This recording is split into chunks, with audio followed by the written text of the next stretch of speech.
Third, developing country, with developing country in quotation marks, participation is essential. It's going to be impossible to address the problem without the large emerging economies, China, India, Brazil, Korea, South Africa, and Mexico, and if we include deforestation, Indonesia, participating, because if the OECD countries reduced their emissions by half, by 80%, no, they eliminated them completely, no emissions whatsoever from the OECD, nevertheless, tomorrow, next year, and the year after that, global emissions will continue, and they will continue to increase, because the increase in global emissions is not in the OECD countries, it's not in the industrialized world, it's in what we sometimes loosely call the developing world, but is exceptionally heterogeneous. So I'm not talking about countries in sub-Saharan Africa that are mired in poverty, make trivial contributions to the problem, they should be left alone. We shouldn't bother them about this. What I am talking about are these large emerging economies. Now, saying that countries have to participate is different from saying they have to pay. You have to get on the train. There's a different question of who's paying for the tickets. But if they're not on the train, it's not leaving the station. It's just a lot of silly talk, in my opinion. Now, to some degree, as I'm going to emphasize at the end, if there isn't an agreement in Paris, there is a de facto policy architecture that's already emerging, which is the linkage of carbon markets around the world. Now, I can be brief that policy analysts favor carbon pricing, not for ideological reasons, but for very specific reasons. First, feasibility. There isn't any other approach that could deal with the hundreds of millions of diverse sources if you're going to have meaningful cuts. It's the least costly approach in the short term because abatement costs are highly heterogeneous. So we have to have a mechanism to get everyone at the same marginal cost to achieve cost effectiveness. And then also it's the least costly approach in the long term because it can provide incentives for carbon-friendly technological change and bring down costs. Now, for political reasons, not I wouldn't say for simple economic reasons, but for political reasons and to some degree because of experience, most carbon pricing policies in the world and have featured cap and trade mechanisms rather than carbon taxes. And I've listed a few of the primary cap and trade systems: the leaded gasoline phase down in the US, the SO2 allowance trading program in the US, the European Union Emissions Trading Scheme, which is the largest such system in the world and certainly the most important in terms of CO2. There is a program in the Northeast, the Regional Greenhouse Gas Initiative, and there's a very ambitious and very well-designed system up and running in California. That's just a few. I'm going to mention the others in a few minutes. Now, I'm going to give a capsule view of the negotiations up until now, only to put Paris in context. And what it starts, of course, is 1992 with the UN Framework Convention on Climate Change agreed to in Brazil in that year. I mention it because there was something very important. There was a very important principle that was included: common but differentiated responsibilities and respective capabilities, usually abbreviated CBDR, common but differentiated responsibilities. Which what the delegates meant was that, yeah, it's a global commons problem, we all have to participate, or all the large countries have to participate, but we have different responsibilities for what's already accumulated, namely the industrialized countries, in particular the United States, had contributed much more than other countries at that point in time, and also have different capabilities in terms of their income and wealth. So it's sort of a statement of an equity principle.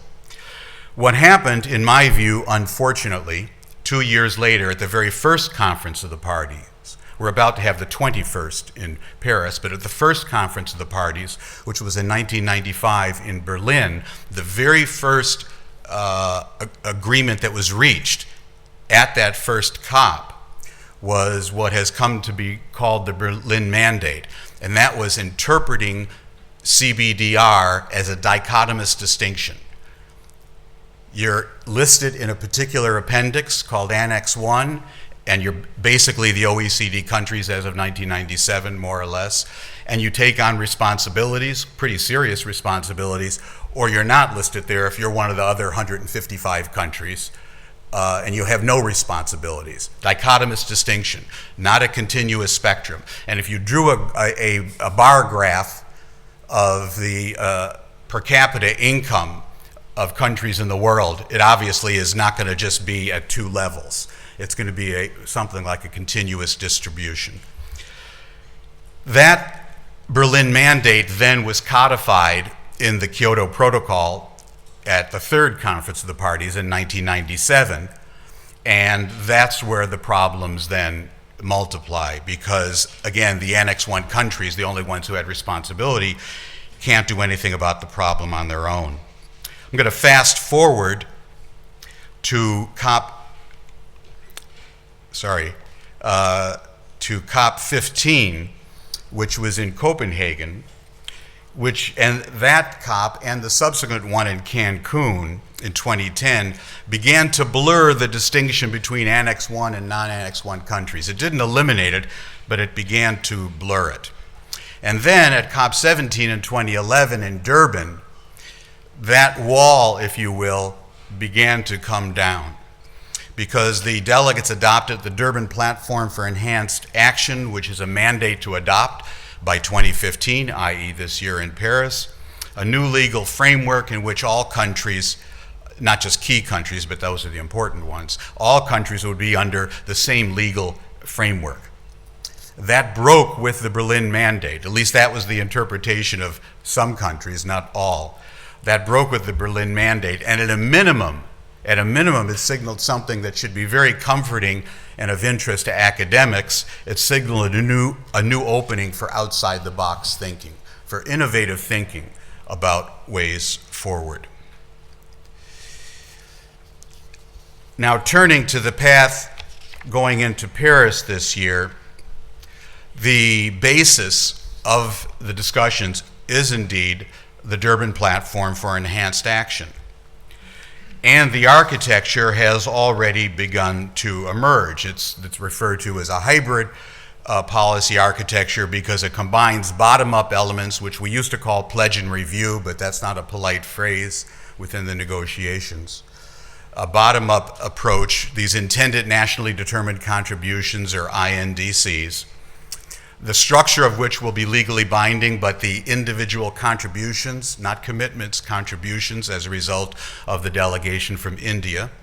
The individual contributions themselves will not be legally binding under international law, but they're going to be legally binding in a way which is vastly more important. Being binding under international law isn't important. The Kyoto Protocol targets were. So what happened when Canada couldn't reach its target? It dropped out. The US didn't ratify as a result.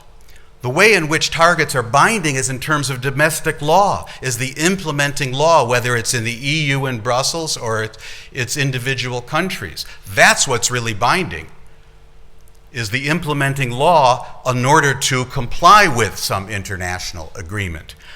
And the whole idea here of the INDCs is that they are expressions of what countries believe they already have committed to do or can do domestically, given political realities and legal realities.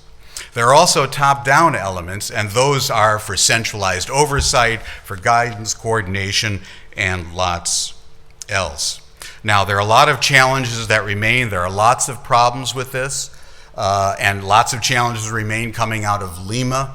And we don't know yet exactly how all the disagreements, and there are 200 different issues on which the delegates have not come to agreement on the specifics of the structure. So we don't know yet. But something very positive happened.